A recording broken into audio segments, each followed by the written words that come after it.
Good morning and good afternoon, everyone. I am Meenakshi P, a second year student of the Department of Media Studies, College, Trivandrum. Today, we are exploring the profound impact that journalism and media have on the health of our planet and the future of humanity. In the words of journalist and the author of Bill Moyers, the central task of journalism is to tell the truth about the world we live in. As the world faces critical environmental challenges, it's through the stories we share, the truth we uncover, and the awareness we raise that we drive meaningful change. Today, we'll look at how media is not only informing the public, but also shaping the future of our planetary health and human progress.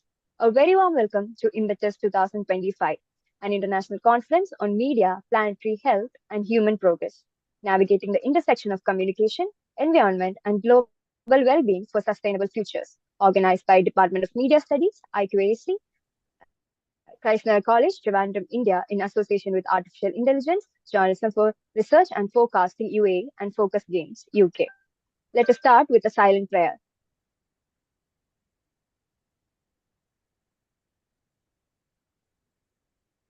Before we begin today's stimulating discussion, let's take a moment to reflect on the remarkable conference organized by our department over the past few years. These events have showcased our commitment to advancing media innovation, fostering critical dialogue, and maintaining academic excellence. Throughout the thought-provoking themes, dynamic discussion, and contribution from distinguished speakers, our past conference have ignited fresh perspectives and meaningful conversation within the rapidly changing media landscape. Now, let us briefly revisit these impactful events, highlighting the ideas and conversation that continue to inspire collective academic journey. I would like to invite Devish DA, a first-year student from the Department of Media Studies at Krishna College, to give us a recap of Impetus 2020 and 2021. Impetus 2020 Global Summit on the Artificial Intelligence in Journalism. The inaugural event, Impetus 2020, held from November 5th to 19th, focused on the intersection of journalism and artificial intelligence. It aimed to raise awareness about the transformative impact of technology on the media landscape. The event featured distinguished speakers, including Professor Charlie Beckett, Director of Policy Journalism AI at the London School of Economics and Political Science, UK, explored the challenges of AI journalism, while Francesco Marconi, computational journalist and co-founder of Applied Excel, USA, offered insights into artificial intelligence and the future of journalism. Professor Mohammed Abdul Sahar, CEO of AI Journalism for Research and Forecasting, UAE, discussed AI journalism and 7G journalism, the future of media beyond AI technologies. We also had with us Dr. Nicholas Dikopoulos, Professor of Computational Journalism at Northwestern University, USA, who examined automating the news, how algorithms are rewriting the media, and Dr. Shiva Kintali, CEO of TrueDat Inc. USA, who spoke on full-stack photojournalism using AI and blockchain. This conference laid the groundwork for understanding the evolving role of AI in journalism and equipped attendees with the necessary skills for navigating this transformation. Impetus 2021 International Conference on Social Media and Developing Societies. In 2021, Impetus explored the multifaceted impact of social media on developing societies. From November 10 to 12, the conference brought together thought leaders such as Dr. Julie Pasitti, Global Director of Research at the International Center for Journalists, USA, delivered the inaugural address, while Dr. Alton Gersel, Program Specialist at UNESCO Paris, France, provided valuable insights into media literacy and development. Professor Dheeraj Murthy, Professor of Media Studies and Sociology at the University of Texas, Austin, USA, presented on digital media research methods. And lastly, we had Dr. Mark A. Smith, Director of the Social Media Research Foundation, USA, who shared his expertise on social media research, social media network analysis, and Nordex. The conference critically examined the role of social media in mass communication, exploring its potential benefits and challenges. Up next, to talk about Impetus 2023 and 24, I would like to invite Meenakshi P. Impetus 2023 International Conference on Content for Public Good. Impetus 2023 focused on reimagining the media ecosystem in the era of paywalls and generative AI, held under the guidance of notable speakers such as Professor Ashraf S., Dean of Digital University of Kerala, a computer engineer and scientist who offered insights into machine learning algorithms. Along with him, we add Anna Christine Rolas, Senior Program Specialist at UNESCO Paris, advocated for freedom of expression and open access in the evolving media ecosystem. We also had Dr. Mohammed Abdul Sahir, Professor of Intelligent Integrated Media and and Mass Communication at the University of Sharjah, UAE, delivering the keynote on media of metaverse and metaverse integrated communications. Finally, we also had Melvin Bell, founder of director of Focus Games UK, discuss the effective use of digital games in public health campaigns. The most recent conference we had was Impetus 2024, International Conference on the Evolution of Journalism. Impetus 2024 focused on human-centric creativity and technological integration in future media landscape, held from 22nd to 23rd January 2024. The conference brought together thought leaders such as Nick Newman, former BBC strategist, senior journalist and research associate at the Reuters Institute of the Study of Journalism, Oxford University, UK, shared his thoughts on journalism, media and technology trends and predictions for the year 2020-24. While Dr. Mary Jacola, associate professor and co-director at Nordicom, Nordic Center for Media Research, University of Gothenburg, Sweden, delivered a talk on artificial intelligence in journalism curriculum. We are excited to share that these conferences have been a tremendous success, attracting participants from various countries across the globe. We are deeply appreciative of the overwhelming response from the thousands of participants representing nations such as India, Egypt, Myanmar, Pakistan, Japan, France, and many more. As we eagerly look ahead to Immetus 2025, we remain fully committed to fostering an environment that encourages innovation, learning, and global collaboration in the field of media studies. It is throughout this collaboration that we can continue to push the boundaries of knowledge and explore new horizons. Thank you all for your attention and involvement. We are thrilled to continue this journey of exploration and discovery together with all of you. And now it is my honor to invite Ms. Manju Rose Matthews, faculty and head of the Media Department, Studies at Christner College, Trivandrum, to deliver the welcome address. Please join me in extending a warm welcome to Ms. Manju Rose Matthews. Good morning and good afternoon. We cordially welcome all of you for our 5th International Conference on Media, Planetary Health and Human Progress, navigating the intersection of communication, environment and global well-being for sustainable future. Distinguished guests, esteemed speakers and participants, on behalf of our Director, Reverend Father Sirik Madathil CMI, Principal Dr. Jolie Jacob, Organizing Team, Emil Abraham, Dr. Akhila S.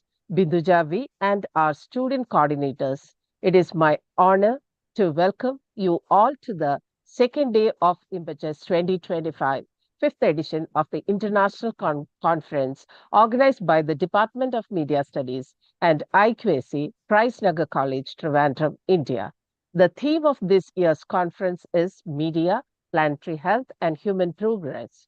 This gathering brings together thought leaders, researchers, and media professionals to explore one of the most pressing issues of our time, the intricate relationship between human well-being and the health of our planet.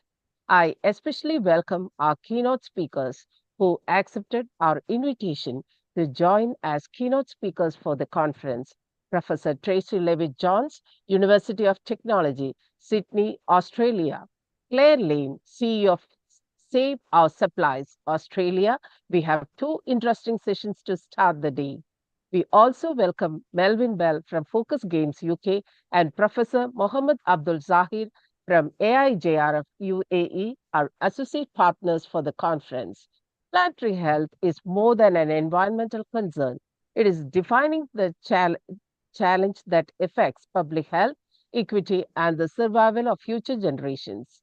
Planetary health underscores the deep interconnection between human health and the health of the planet. It recognizes that environmental degradation driven by the climate change, biodiversity loss, pollution, and resource depletion directly impacts the well-being of populations worldwide. In this context, planetary health is not just an environmental concern, it is a fundamental issue of public health, equity, and survival. As the world grapples with increasingly complex and interconnected crises, the health of our ecosystem has become a determinant of our collective future.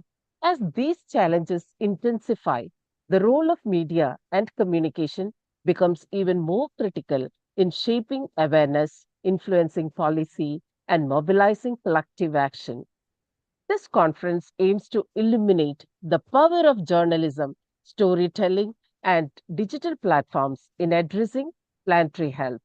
Through insightful discussions, we will explore how media can bridge the gap between science, policy, and the public, ensuring the vital information reaches communities and decision makers alike. Together, we will examine innovative approaches to fostering international cooperation, elevating marginalized voices, and driving solutions for a sustainable future. The time for action is now. By uniting science, policy, media, and civil society, we can create a movement that safeguards both humanity and ecosystem we depend on. Let us use this platform to inspire change and build a healthier and more sustainable world. In the face of growing planetary crisis, communication plays a pivotal role in bridging the gap between science, policy, and public engagement. It influences how individuals, communities, and nations understand and respond to environmental challenges and how they navigate the complex relationship between human development and planetary boundaries. Ultimately, our aim is to build a global movement where media, science, policy, and civil society collaborate to ensure the well being of both humanity and the ecosystem we depend on. Thank you. And now I invite Mahima to introduce our speaker. Thank you, ma'am. Good morning and good afternoon, all. I am Mahima R., second year student at the Department of Media Studies, Chrysler College. I am extremely elated to invite Professor Tracy Levitt-Jones, a distinguished professor at the University of Technology, Sydney, to share her valuable insights on planetary health. Tracy Levitt-Jones is a world-leading nursing researcher who leads the Planetary Health Collaborative and Empathy Initiative Research Group. She is ranked as one of the world's top 1% of nursing scientists by Stanford University and was inducted into the Sigma Theta Tau International Honor Society of Nursing Nurse Researcher Hall of Fame in 2022. Tracy's program of research includes planetary health, empathy, and patient safety. She has written 10 books and over 250 journal publications. Tracy has been the recipient of multiple teaching and research awards and over $7 million of research funding. She continues to lead major research and education projects, and her collaborations with organizations such as Diabetes Australia and the Prostate Cancer Foundation of Australia demonstrates her commitment to community engagement and industry partnerships. Join me in welcoming her to Impetus 2025. Over to you, ma'am. Thank you so much for that introduction. It's an absolute pleasure to be here. I completely agree with Manju. The role of the media in promoting planetary health is critical. So it's a delight to spend some time with you. My slides are working. Yes, ma'am. We live on a planet, a tiny blue planet in a great cosmic expanse. It's our only home, and on this planet lives everyone that we have ever or will ever know or love. And yet our planet is in trouble. The science is clear. Our world is warming. It is due to human activity, and it is bad for our health, but it's not too late to fix it. 2023 and 24 have seen the highest recorded temperatures, and the resulting climate extremes are claiming people's lives.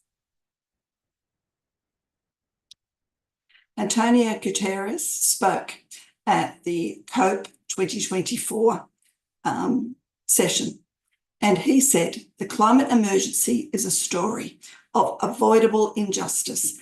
The rich cause the problem, the poor pay the highest price. The most vulnerable are being abandoned to climate extremes. We need climate justice now." He also said that 2024 was a masterclass in climate destruction.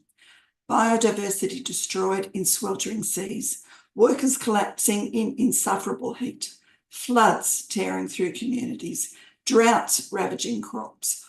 All of these disasters are supercharged by human-made climate change. We need climate action. We need it now. And having this impetus conference is part of what you can do to promote climate action. I'm going to share with you now some of the media headlines from the last 12 months. I'm sure you saw this one. Record wildfires in California, in USA. 12,000 homes were destroyed. 180,000 people were displaced. And it is estimated that damages could rise as high as $275 billion. And yet on the media, what we saw mostly was news about celebrities' homes being destroyed. What was much less obvious was the impact on the environment, on wildlife, to people who are impoverished, to homeless people, because that doesn't really make great news. We also heard about heat waves in Mecca claiming thousands of lives as temperatures hit 52 degrees. And it's the very old and the very young that were most impacted and are most impacted by climate extremes. Last year, we also heard about hurricanes in the US, which caused apocalyptic destruction, more than 200 deaths. And hurricanes and cyclones are increasing in intensity and frequency. And it's something that is increasing around the world.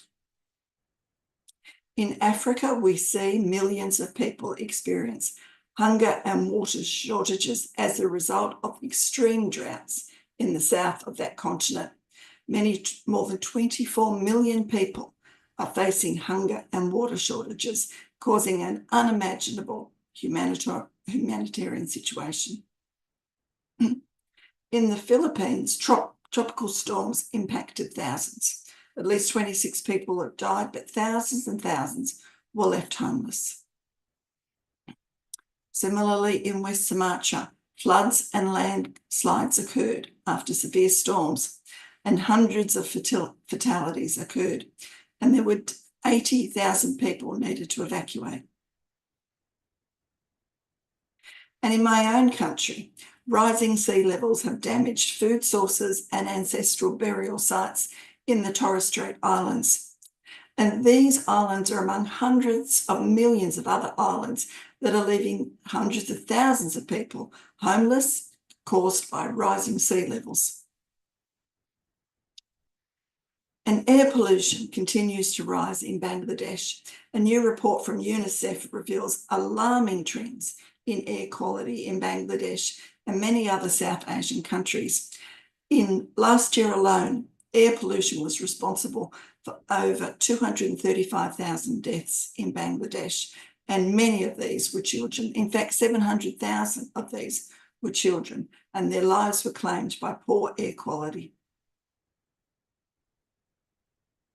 And deforestation across the world leads to social conflict, extinction of plants and animals, and climate change. Logging and mining is replacing many tropical forests, and this deforestation leads to biodiversity loss, and vector-borne disease proliferates. Changing climates and habitats expand the range of disease-causing insects, increasing the prevalence of malaria and Lyme disease.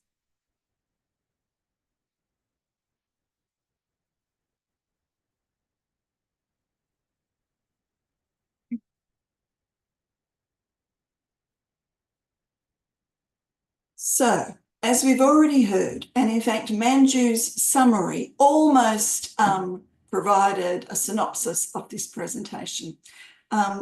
Planetary health is much bigger than climate change. Planetary health focuses on the impact of human activities such as fossil fuel use, plastics pollution, deforestation, biodiversity loss on the environment and on human health and well-being. Planetary health emphasises humanity's interconnectedness with nature and reminds us that there can be no health without planetary health. Now, as people working in the media industry, you know how important your role is in shaping public perception and influencing change.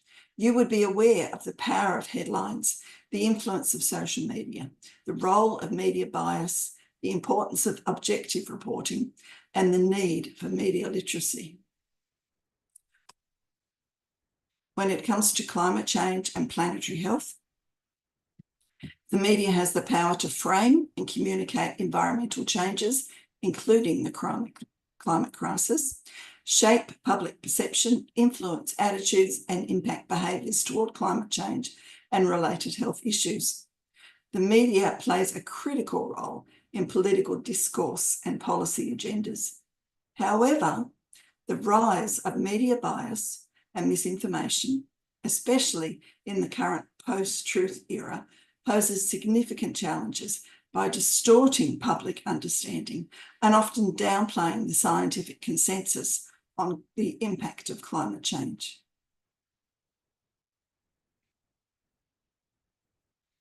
This is particularly important. I'm going to now share with you a study that we are just finalising, a study that analysed how print and online media in Australia represents climate change and its health impacts.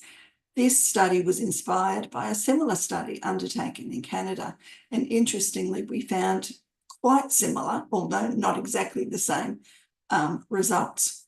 So our aim was to examine the effectiveness of media in promoting informed, evidence-based public perceptions and policy decisions in Australia. And we collected data between May 2022 and 2024. So I'm going to share with you just some of the preliminary results that are of great concern to me and to my fellow researchers in Australia.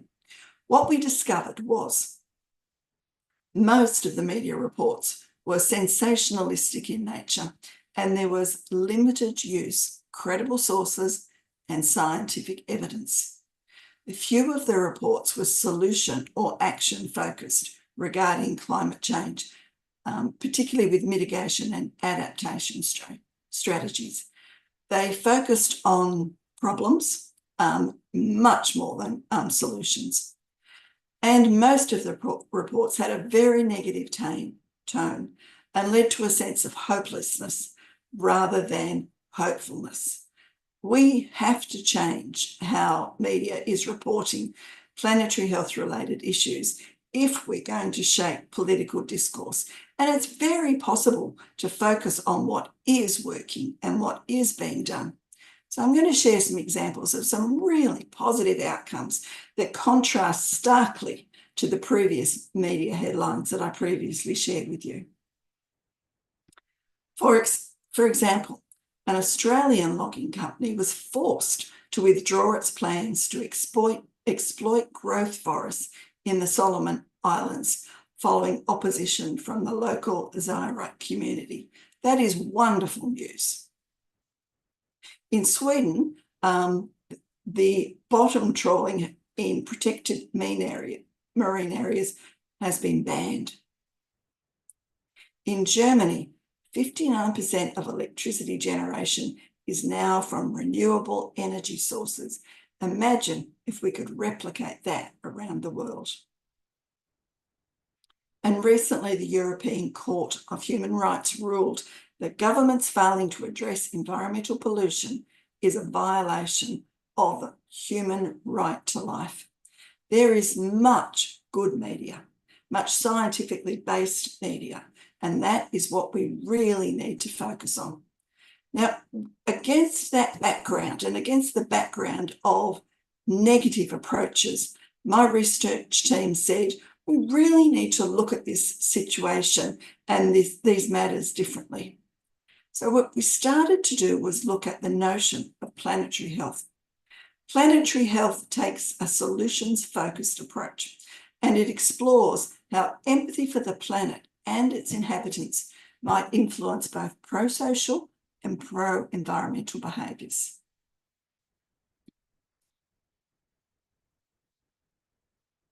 So most previous studies have looked at empathy for the planet or empathy for the environment. No previous studies have looked at the interconnections between humans and the planet. So we developed a 5-stage model. It was based on a concept analysis of the literature and empirical research. And there are 5 stages to this model, and I'm going to go through each of them in turn. But in essence, they start with reflection, lead to reciprocity, recognition, responsibility, and response. So reflection on one begins with reflection on one's understandings, beliefs, and values with regard to the planet. And I'd like to ask you, do you ever reflect on your relationship with nature and the natural world? One way we do that is by actually spending time in nature, because people must feel that the natural world is important and valuable and beautiful and wonderful and an amazement and a pleasure. And that comes from being present, fully present in nature. We know that has a positive impact on the health and well-being of individuals. And an article that came out in The Conversation last year actually found that a dose of nature has a profound impact on people's health and well-being. So much so that each time we visit a national park or another area of national beauty, we save the health budget almost $100. Now, this has been recognised in Japan and many other countries with a notion called forest bathing, where we spend time in nature. The Japanese word for this is shinrin-yoku. And the benefits of being in nature include decreased blood pressure, decreased pulse rate, increased immune response, increased endosperm response, and a diminished sense of depression and anxiety. In Japan, many doctors prescribe nature, an hour in nature a week, before they prescribe medications. So being in nature helps us reflect, and that is the first step in planetary empathy. The next step is reciprocity, and an adoption and recognition of a symbiotic relationship with nature. And I ask you, when it comes to nature and the planet, for you, is it give and take or take and take? Because we have come to a place in the world's history where we take and we take, we exploit and we extract, and we focus very little on what we can give back. We've moved from being part of nature to being completely apart from nature. And every breath of air we take, every mouthful of food that we take, comes from the natural world. And if we damage the natural world, we damage ourselves. We live in a complete symbiotic relationship with the natural world, and we need to consider that in all the decisions we make, the research we do, the media we promote. And the third step in the planetary empathy cycle is recognition. Recognition of implicit biases towards our ways of knowing, being, and doing in the natural world. So my question for you is, what is your worldview in relation to nature and the world in which we live? I'm aware that there are two extremes at either end. And the first one comes from a Western or a traditional Judeo-Christian approach, where man is in charge. It says in Genesis, God said in Genesis, I will give man domination over all the living creatures.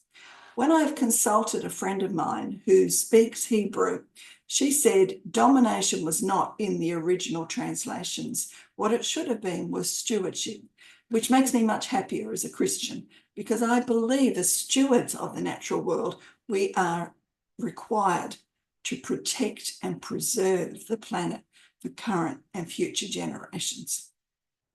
We're not doing that at the moment. We are exploiting. We have industrial agriculture, fossil fuel mining. We are not fulfilling our roles of stewards of the environment. On the opposite extreme, we have Indigenous worldviews who see themselves in reciprocal relationships, and they see a sacred connection to country. They do not consider themselves superior, but part of the natural world and charged with responsibility for caring the natural world. I do believe we have a lot to learn from Indigenous paradigms. The fact is that no species has ever had such wholesale control over everything on Earth, living or dead, as we now have. That lays upon us, whether we like it or not, an awesome responsibility. In our hands now lies not only our own future, but that of all other living creatures with whom we share the Earth. The next part of the planetary empathy cycle is responsibility for creating a healthier and more equitable world for current and future generations. And we have a professional and a personal responsibility. And I ask you, what is your responsibility for improving the health and well-being of the planet, including human and non-human inhabitants? And will you step up and take responsibility? The very last step in the planetary empathy cycle is a response that seeks to catalyse transformative action and provide a legacy of regeneration. I've researched a lot in the field of empathy and learnt from many high-profile researchers in this area that empathy without action is not empathy. Empathy is not a feeling. It takes action. It does something. And so does planetary empathy. So what actions will you take? Because the future of life on Earth depends on our ability to take action. Planetary empathy is not a feeling. It's not a desire to do good. It's not concern about the natural world. It's accepting our responsibility and stepping up and taking action. So that is the 5 stages of the planetary empathy cycle. And it's up to us who are educated, articulate and privileged. We must use our voices and our platform in whatever sphere of influence that we have to take action, to speak up, to make a difference. This responsibility is on our shoulders. Because the ultimate test of a moral world, of a moral society, is the kind of world that it leaves to its children. And we need to ask, what kind of world do we want to leave to our children?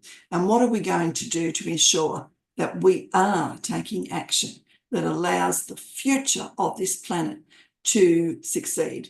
Because the planet will last. My concern is, will it last in a way that's hospitable to future generations? Right, I'm going to stop sharing now because that is the last slide. And please feel free to ask any questions. Thank you so much, Professor Tracy Lever-Jones, for the highly informative and incredible innovative session. It was truly a pleasure to hear your insights, and I'm sure we all have a lot to think about after such an engaging presentation. With such an amazing session, I'm confident there are many questions on our minds. So let's now move on to the question and session. To facilitate this, I would like to invite Ms. Bindu Javi, Assistant Professor of the Department of Media Studies, Chrysler College, to take over and continue with the session.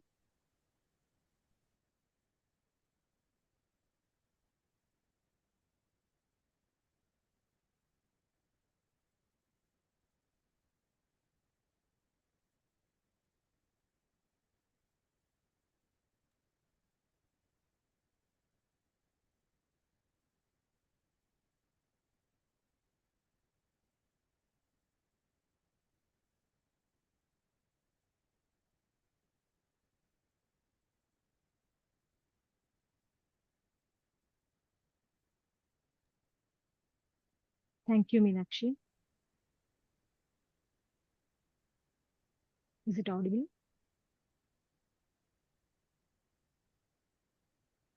I'm delighted to present the Q&A session on the topic Media, Planetary Health and Human Progress.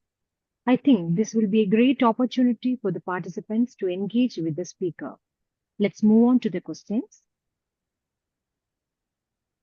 Your first question is, what role can journalists play in making planetary health a mainstream issue rather than a niche topic in public discourse?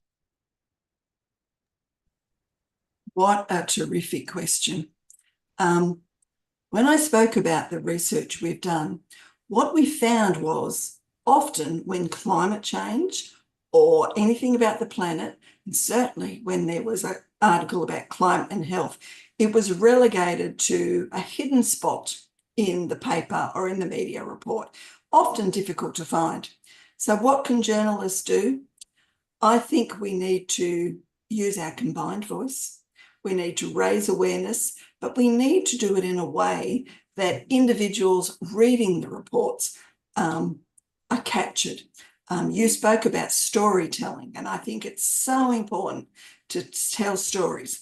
I also think that we need to back those stories with real science, but we need to capture the public's attention. We need to always tell the truth. We need to say why this matters, and we need to emphasise what individuals, communities and countries can do to make a difference. We need to focus, we need to be honest and report on what's going wrong with regards to planetary health, but we also need to really celebrate and speak about what is going right and where changes are happening and where individuals and communities are having a positive impact. Thank you, ma'am. And this is your second question. India is one of the countries known for its high AQI rate. How can media play a role in spreading awareness and creating a change? Ask you to repeat that question, please. Yeah, sure. India is one of the countries known for its high AQI rates. How can media play a role in spreading awareness and creating a change? I think it is clear. Another really good question. I think it speaks to what I've previously said. Focusing on what is working in India, as well as what needs to be done. How could things move? How could things be different? What is the role of each person, from politicians, teachers, media, healthcare professionals, irrespective of their role? What can individuals and communities do? At grassroots levels, what can communities do? We need to acknowledge that there's multiple challenges, and for some people this isn't even in their realm of interest, or it's not even on their radar because living day to day takes precedence. But we still need to raise the issues. We need to be aware, and we need to know that we are protecting not just current generations, but future generations. And, you know, we need to live in ways that are sustainable. And sustainable development includes not harming current or future generations. Thank you, ma'am. I think it's clear. And your third question is, how much impact can individual actions have when large-scale environmental damage like oil spills can undo them overnight? That is the question I get asked, and it's so important. And sometimes those of us that are working in the area think, what can we do? You know, in individuals or in small groups, what can we do? What individual actions will make a difference? So what I tend to say to people is, it's not just the action you take. So for example, I may recycle in my home. It's not just that action that makes a difference. It's that when my adult children and their partners come to visit, they see what I'm doing and they ask questions about it. And then they go out and they will start recycling, and they will have conversations. The small things we do lead to conversations, and those conversations lead to small change, and those small changes lead to bigger change. I think the other thing as individuals, we need to recognise a collective political power. We need to be very clear about the policies that our political leaders support, and we need to use our voice and our vote to make a difference. But we need to communicate widely. We need to communicate in ways that are not critical, but in ways that make people interested and want to know more, want to recognise the nature of the problem, want to be involved and make a difference. Yeah. Thank you. And the next question is, what are some high impact realistic actions individuals, especially in developing countries like India, can take to contribute meaningfully to planetary health?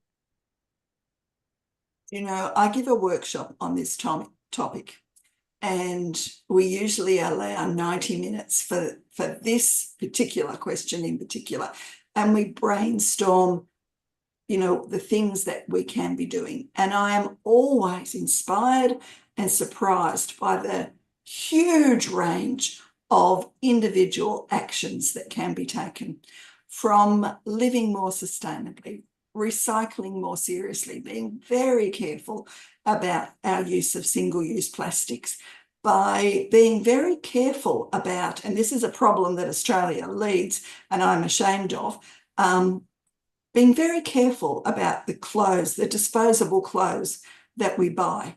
You know, the fast fashion industry is causing both environmental damage and, you know,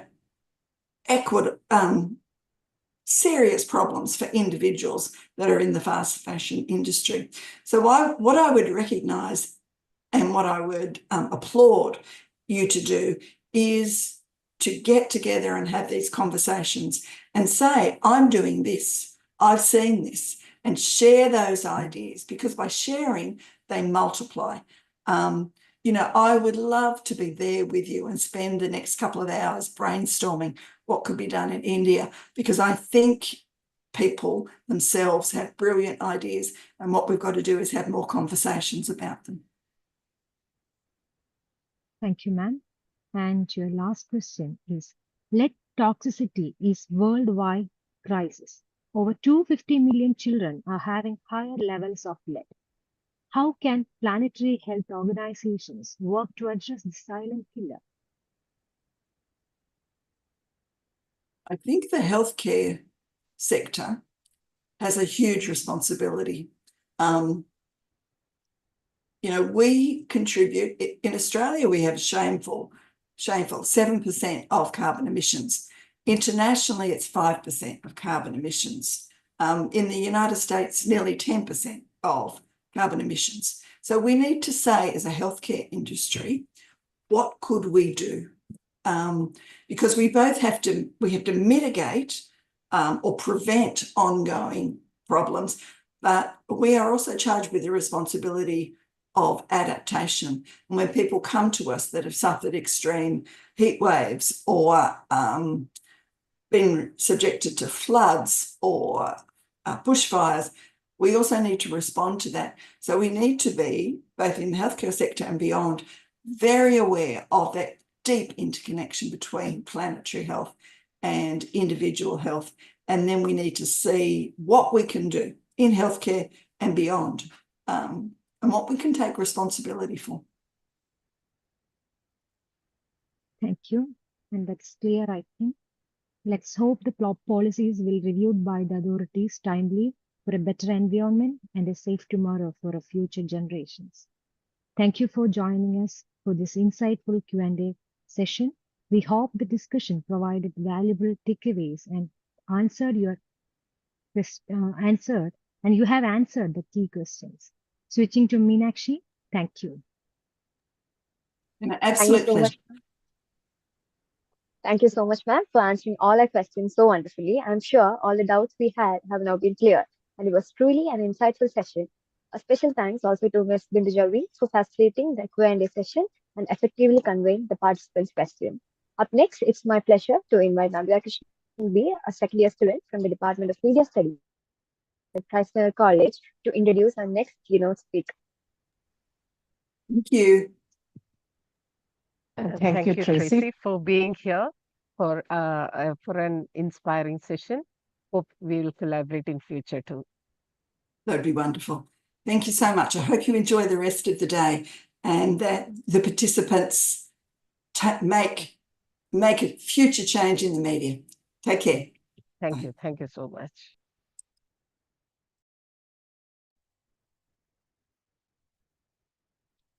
Good morning and good afternoon, everyone. I am Namda Krishnan, a second year student of Department of Media Studies of Nagar College, Marnallu.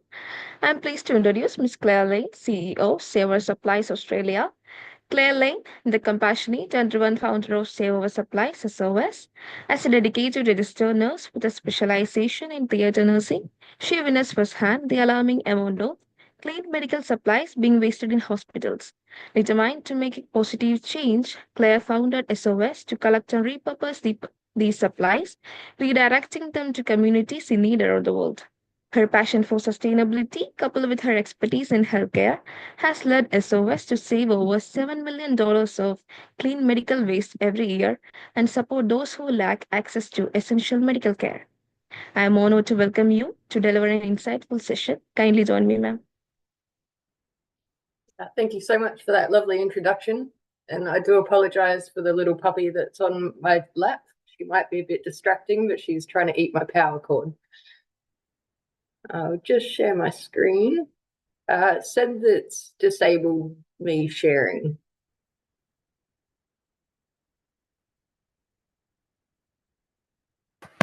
Could you try once again? Yeah, no, that one worked. Thank you. Perfect. How's that?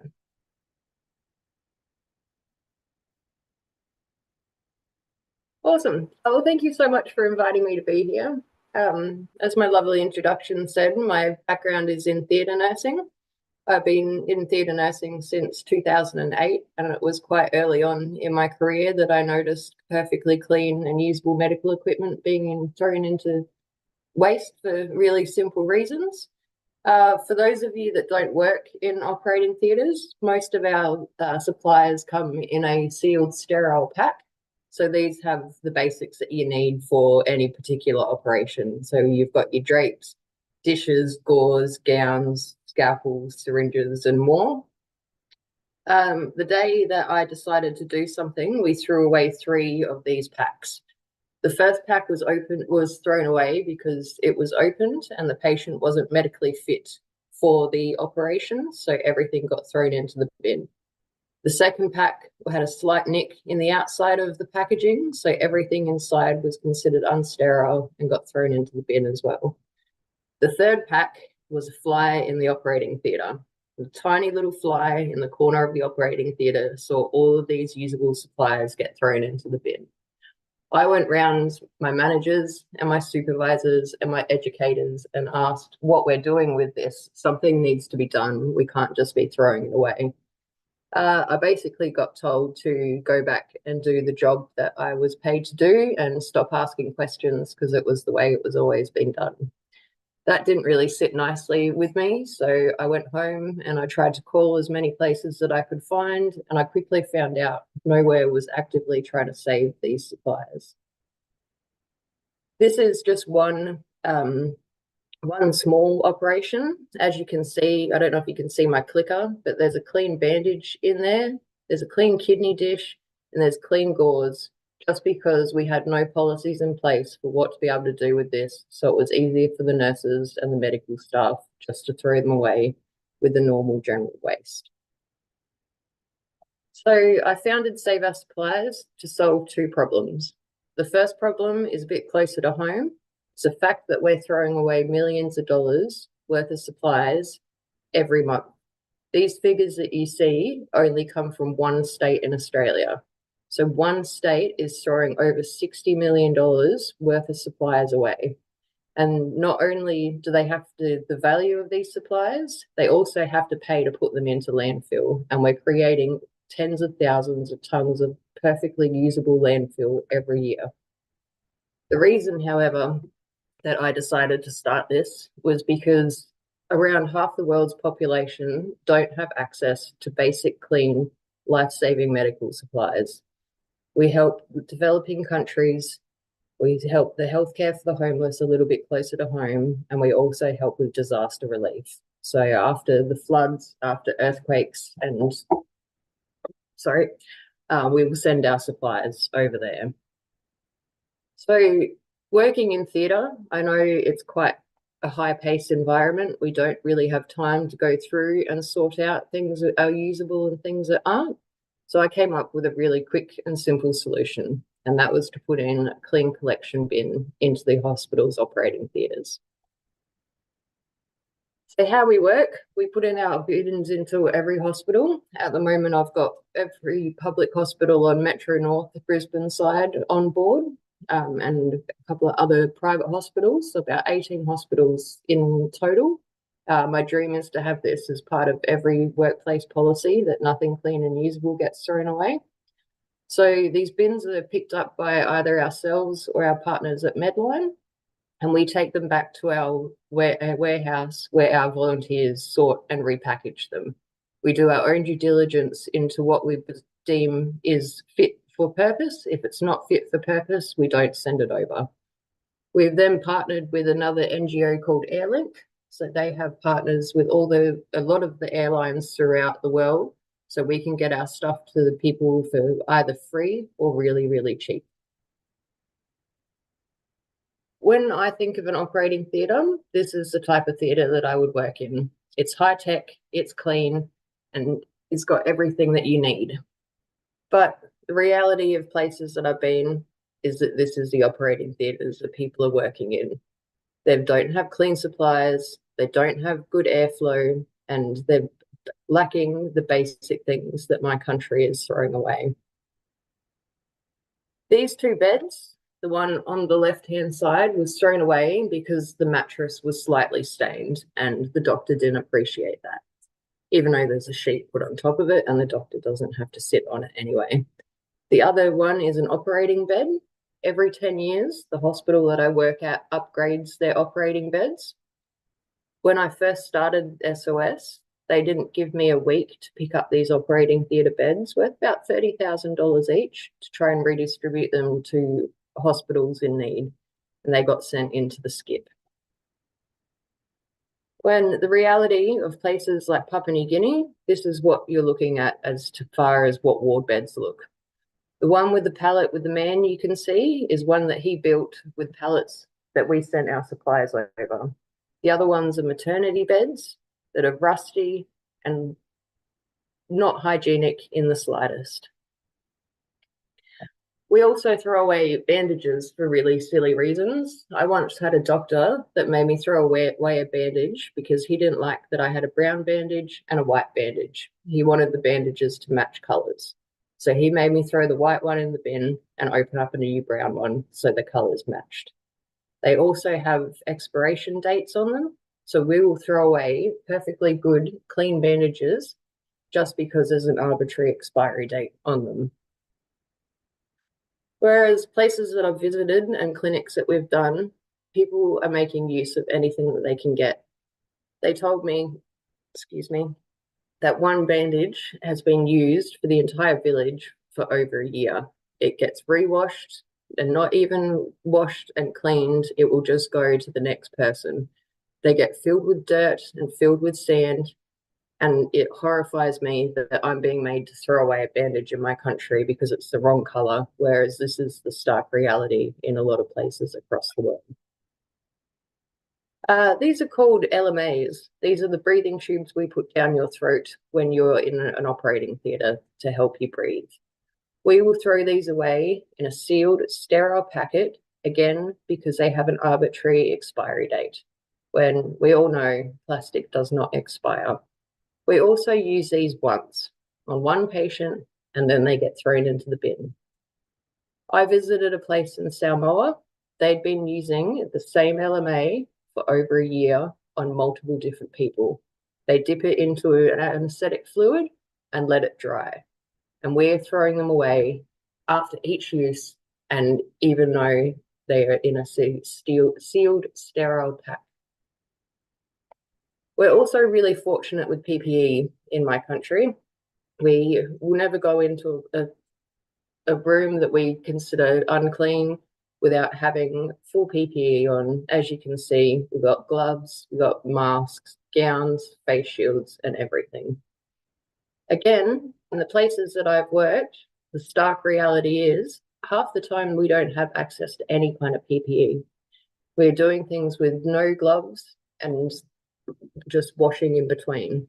Or you can see on the right-hand side, the one time that we needed to wear gloves, we could only use one.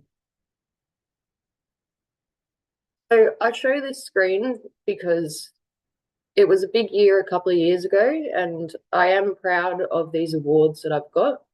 But the thing is, no funding came from my government from it. Everybody was happy to give awards and go, congratulations, but nobody wanted to put their money where their mouth is. And I find that really upsetting. However, it did give us a little bit of credibility, and we got funded from a private family in Australia. We now have a warehouse that is 700 square meters, which we've almost grown out of. My apologies, there's a bird outside. So these figures came from the McKinsey study. So for every $100 worth of supplies that we send, have over 70 patient contacts. And for every $100 is one more healthy year. So that might mean lower infant mortality rate or parents living longer so they can look after their kids for much longer. And for every $100 invested into their economic budget, pretty much doubles or triples the impact that it will have in developing nations. So we've figured out that 1 ton of the surplus that we collect is valued at over $50,000 and has almost 40,000 patient interactions. So far, we've sent about $15 million worth of supplies across the world. We try to keep up to where the need is greatest. Like I said before, after Ukraine's invasion, everything got sent there.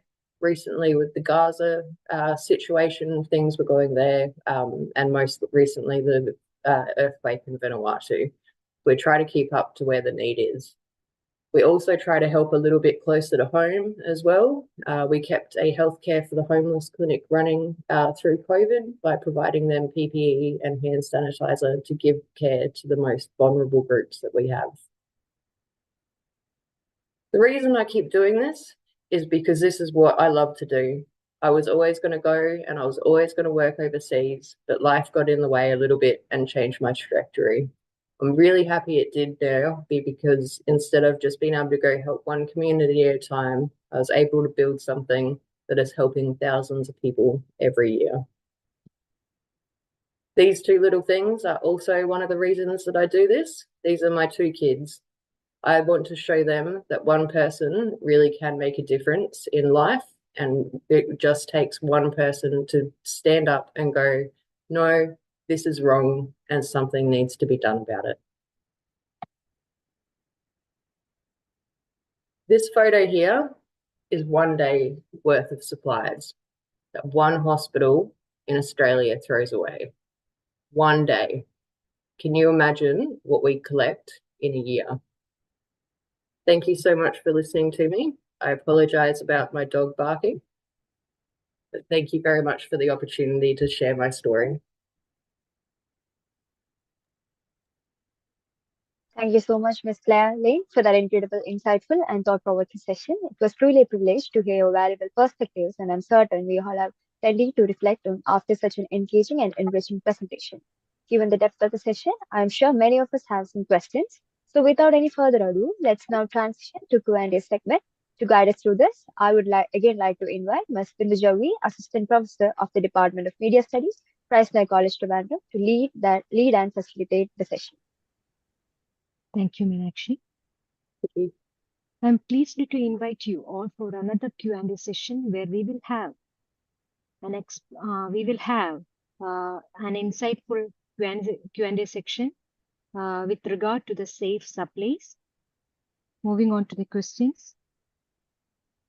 How did you gain traction and mobilize support to build SOS? Acting alone can be challenging. What key strategies helped you turn your vision into a successful organization? That is a very good question. I would probably be told I was really annoying back in the day, and I wouldn't let it go. I was determined and it was going to happen. It was slow happening. I finally got one of my superiors at my hospital to start letting me take some supplies, and I started being able to show where we're sending them, show how it works, and then one by one, they all started to try to come on board as well. But it was very perseverance. Yes, it can be a very lonely journey, but when you're determined and when your heart's in something, I think giving up is harder than going for it.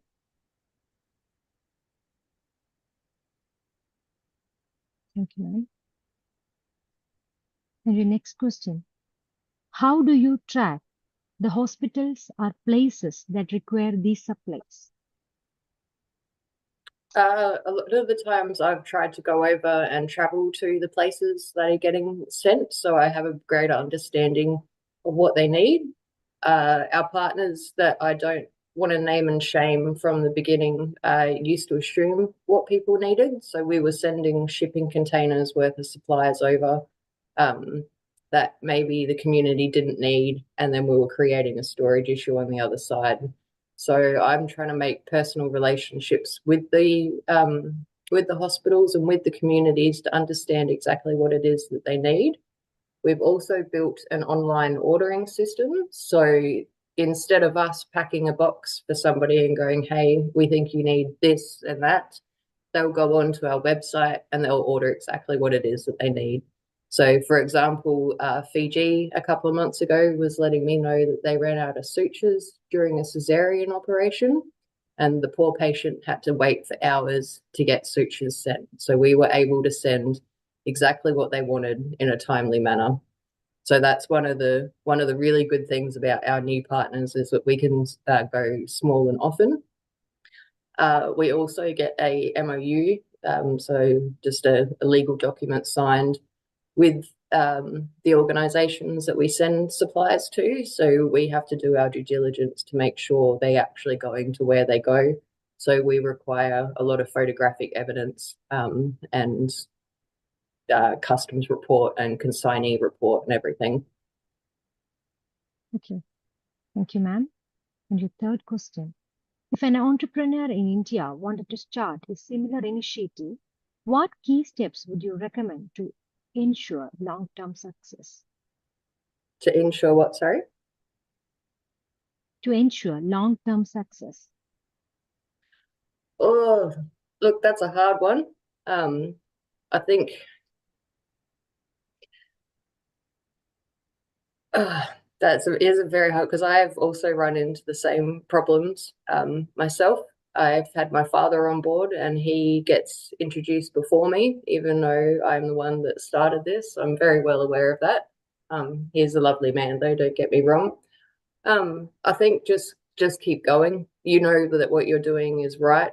And women are going to change the world. Sorry, men, but it's got to happen. And we've got the heart and we've got the empathy for it. And I think you just keep going, know what you're doing, believe in what you're doing, and just go for it. Okay. And the last question.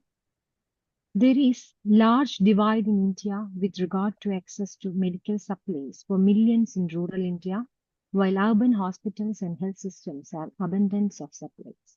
SOS model could be best here. What is your thought on it? Yeah, look, I'm very well aware of the divide in some countries about some hospitals having an abundance of things. They're not the hospitals that I want to work with. They're not the people that I want to talk to, which is why I want to go and travel around and actually talk to the community and talk to the hospitals. So I know where the need is. I don't want to send them to a hospital that's already stocked, that's just looking to get something for free. I want to send them to the people that really need my help. And to do that, I have done a lot of travel around the communities to understand what it is that they need. Okay. Thank you, ma'am. And there is one more question. As you mentioned, there are many places that reuse the supply. Has it been a problem to the health of the people in those areas? No, not at all. My one that I was telling you with Samoa, they'd use the same one on a person for a year. I think the best answer to that is it's either reusing it again or having nothing. And I think if I was in a place that I had to choose if I was going to reuse it again or go without anything, I would reuse it again. Okay. Yeah. I also have what we tell our volunteers when we go and sort and repackage it. If it is a secondhand item, if you're not going to use it on your mum or your dad or your nan and pop or your kids, we're not sending it over. So we only send over supplies that we're quite confident that can be used. I think Tracy was touching on it before. I just caught the end of her session, that Australia has a really bad single-use waste problem. I think that says a lot about the way that we're running, and I think it says a lot about medical companies and, in lack of better terms, a money grab on their side. I used to be a little bit quieter about it when I was trying to nurse full-time, but now that I'm doing this full-time, I'm a bit louder about my outrage about labelling things single-use.